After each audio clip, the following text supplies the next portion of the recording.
The North Shore Connector is a light rail extension opened in 2012 in Pittsburgh, Pennsylvania. The connector extends the Pittsburgh Light Rail system from its previous terminus at Gateway Center Station in the Central Business District to the new North Side Station and Allegheny Station on the North Shore by way of a tunnel under the Allegheny River. The connector extends the light rail system's free fare zone, enabling passengers to ride to and from Pittsburgh's rapidly growing North Shore neighborhood for free. Planned since the late 1990s, the North Shore Connector received federal funding on February 6, 2004 and had crews complete the initial bore under the river on July 10, 2008.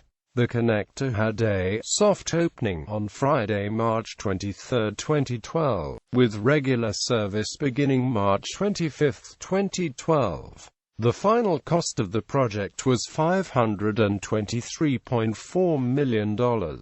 Areas and attractions served. The North Shore neighborhood of Pittsburgh evolved from a sea of asphalt in the 1990s to a bustling extension of the Central Business District, reflecting approximately $1 billion of investment and construction in the first decade of the 2000s. The North Shore Connector links Pittsburgh's previously 25-mile light rail network to the new businesses and attractions of the North Shore, serving commuters, visitors, and sports event attendees alike. The North Side Station serves PNC Park and the Community College of Allegheny County. The Allegheny Station serves residents in Allegheny, Western Manchester, as well as visitors to Heinz Field, the Carnegie Science Center, Children's Museum of Pittsburgh and the Rivers Casino. During weekdays, downtown destined vehicle commuters use the connector by parking in one of the many North Shore parking facilities and completing the commute on the connector. Other businesses and attractions served include the Del Monte Corporate Headquarters, Equitable Resources, the Spring Hill Suites Marriott Hotel and other nearby hotels, Stage A North Shore Amphitheater, the Andy Warhol Museum, and many other night spots and restaurants. Reception. The North Shore Connector project attracted considerable controversy on both the local and national level. The points of contention included whether the North Shore Connector was the best way to extend Pittsburgh's light rail network, whether the North Shore Connector would prove to be competitive with existing roads, bridges, and trails in attracting commuters, and whether the project's long-term benefits to the region would justify its cost. Its supporters argued that any enhancement of public transportation infrastructure in the region should be welcome if it decreases regional reliance on automobiles, especially given the uncertainty of future fuel prices and the paucity of parking in the Central Business District, while opponents have argued that the project's small scope and large budget constitute a waste of government spending. Locally, it was argued that the Pittsburgh Light Rail network probably deserved to be expanded, but that the most logical extension would be an eastward one, not a northward one. The Spine Line, a proposed eastward extension reaching from the Central Business District to Oakland, was abandoned in part due to its prohibitive projected cost of over $1 billion and its estimated 15-year planning and construction schedule. The North Shore Connector, by comparison, could be built quickly and with a substantially smaller budget. As one local columnist wrote, "People argue the T-line should have gone to Oakland first, and the right, the North Shore Connector is our consolation prize." On the national level, the project attracted controversy due to its cost and its use of federal funding. The project's original budget was estimated at $350 million,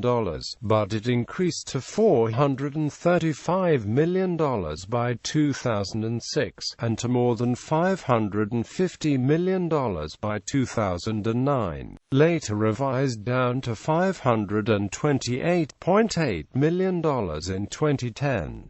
80% of the funding was provided by the U.S. federal government. The North Shore Connector was ranked number 3 in the nation among stimulus-funded projects purported to waste taxpayer money in a report by Senators John McCain and Tom Coburn. The Summertime Blues report, the third in a series, identified 100 projects throughout the country that received money from the $787 billion American Recovery and Reinvestment Act, signed into law in 2009 by President Barack Obama, which the senators classified as wasteful government spending. According to McCain, the connector was an example of stimulus dollars spent to fund projects with questionable goals, or those that were being mismanaged or were poorly planned. Meanwhile, Coburn reminded the media that the initial budget was approximately $390 million, but quickly ballooned to a cost of $553 million.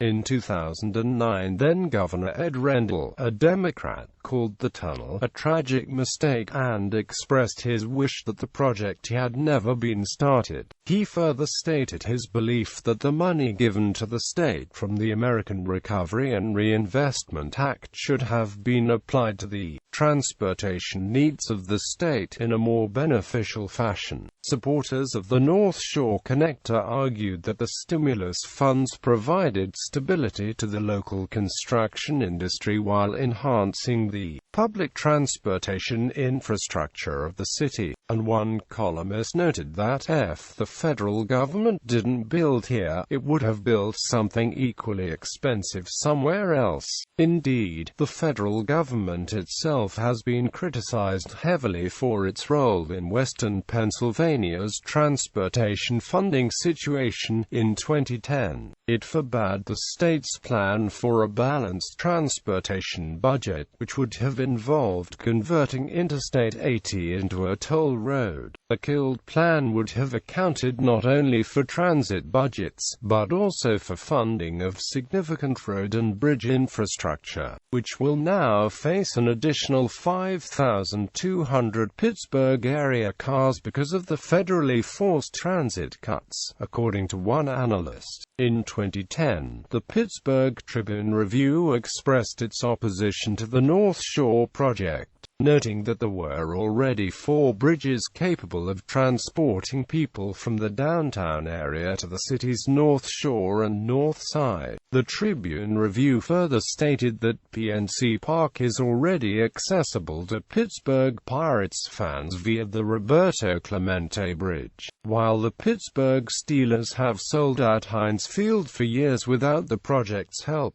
These critiques do not take into account the fact that any northward expansion of Pittsburgh's light rail network would require that the Allegheny River be crossed in some fashion, and the light rail cars could not pass over the existing bridges. The engineers who planned the project concluded that a tunnel, rather than a new or retrofitted bridge, would be the most cost-effective solution to this issue. In addition, in December 2010, the Steelers began examining the possibility of increasing the capacity of Heinz Field by several thousand seats. The president of Alco Parking, Merrill Stabile, noted that the North Shore lacks the parking capacity to serve additional fans, and that the North Shore Connector could help alleviate the congestion by making it easier for fans to park downtown. Supporters have argued that the North Shore Connector will not only ease weekend congestion on the North Shore, but will also ease weekday congestion in the Central Business District. On weekdays,